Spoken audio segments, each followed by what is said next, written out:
নমস্কার বন্ধুরা, ওয়েলকাম সবাইকে শুভ স্পোর্টস নিউজ চ্যানেলে। তো বন্ধুরা, প্রথমে ইস্ট বেঙ্গলকে একটু কথা বলি। তো ইস্ট বেঙ্গল টানা 11 ম্যাচ জেতার পর নর্থ ইস্টের বিরুদ্ধে হারের মুখ দেখতে হলো।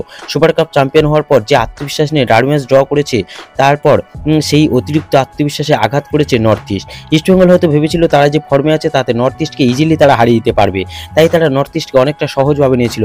আর এই ওভার কনফিডেন্স তাদের যে বড় ভুল সেটা আবার প্রমাণিত হয়ে গেল। তাছাড়া তাদের ডিফেন্সের বড় ভুলের জন্যই 3 গোল করতে সক্ষম হয় নর্থ ইস্ট। আর এই ডিফেন্স নিয়ে কার্লোস কোয়াদ্রাত প্রেস কনফারেন্সে দলের ইয়ং ডিফেন্ডার লালচুং নুঙ্গার উপর নিজের ক্ষোভ উগরে দিয়েছেন। তিনি বলেন, লালচুং নুঙ্গা জাতীয় দলের হয়ে খেলে আসার পর থেকে নিজের সেই চেনা ফরম্যাট দেখাতে পারছে না, আর টেকনিকেও অনেক প্রবলেম দেখা দিচ্ছে। তিনি আরও বলেন, এইরকম ভুল আর যাতে না হয় তার জন্য আগামী ম্যাচগুলিতে খেয়াল রাখতে হবে।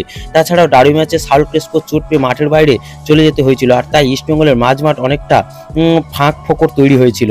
তবে এইখানে একটা কথা না বললেই নয়, ডারি ম্যাচে যখন অজয় ছেত্রীর করা ট্যাকেলে হ্যামিল চোট পেয়ে ছিটকে গিয়েছিল কয়েকটা ম্যাচের জন্য, ঠিক তারপরেই ইস্টবেঙ্গল ফ্যান পেজে এমন কিছু পোস্ট করা হয়েছিল যেটা দেখে মনে হয়েছিল যে হ্যামিলকে আঘাত করে তারা খুব খুশি হয়েছে।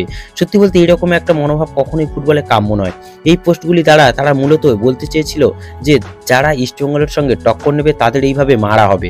আর বাস্তবে কি হলো, হ্যামিল তো মোটামুটি সুস্থ, কিন্তু ইস্টবেঙ্গল প্লেয়ার সাউল ক্রেসপো সে তো আর এই সিজনে আইএসএল এ খেলতে পারবে কিনা তা নিয়েই জটিলতা তৈরি হয়েছে। তো যাই হোক, দিনের শেষে আমাদের একটাই কামনা, সমস্ত প্লেয়ার যেন সুস্থ থাকে, ভালো থাকে। তো বন্ধুরা, এবার একটু মোহনবাগানের আপডেটে আসি। তো প্র্যাকটিস সেশনে মোহনবাগানের আরও একজন প্লেয়ার চোটের কবলে পড়লো, আর সেই প্লেয়ারটি হলো সুয়েল ভাট। প্র্যাকটিস শেষে দেখা গেল খোঁড়াতে খোঁড়াতে মাঠ ছাড়তে। তো এবার যদি একটু হুগোর কোথায় আসি, তাহলে তোমাদের জানিয়ে রাখি, হুগো কলকাতা ছেড়ে নিজের দেশে পাড়ি দিল। যাওয়ার সময় কিছু আবেগঘন পোস্টও করেছিল। সেই পোস্টে সমর্থকদের উদ্দেশ্যে বলেন, মোহনবাগানের জন্য অনেক শুভেচ্ছা রইল, আবারও দেখা হবে, জয় মোহনবাগান। তো বন্ধুরা, হুগো কিন্তু একটা কথা বলেছে, সেটা হলো আবার দেখা হবে। আর তার সঙ্গে মোহনবাগানের কিন্তু 2026 সাল পর্যন্ত চুক্তি আছে, তাই সে অন্য ক্লাবে সইও করতে পারবে না। তাই আবার সে যে মোহনবাগানে আসলেও আসতে পারে, তো সেটা মোটামুটি বলাইও যায়। তো বন্ধুরা, এই ভিডিওতে এই আপডেটগুলি জানানোর ছিল। আর সবাইকে অনুরোধ করবো, যারা যারা ভিডিওটি দেখছে সবাই প্লিজ লাইক ও সাবস্ক্রাইব।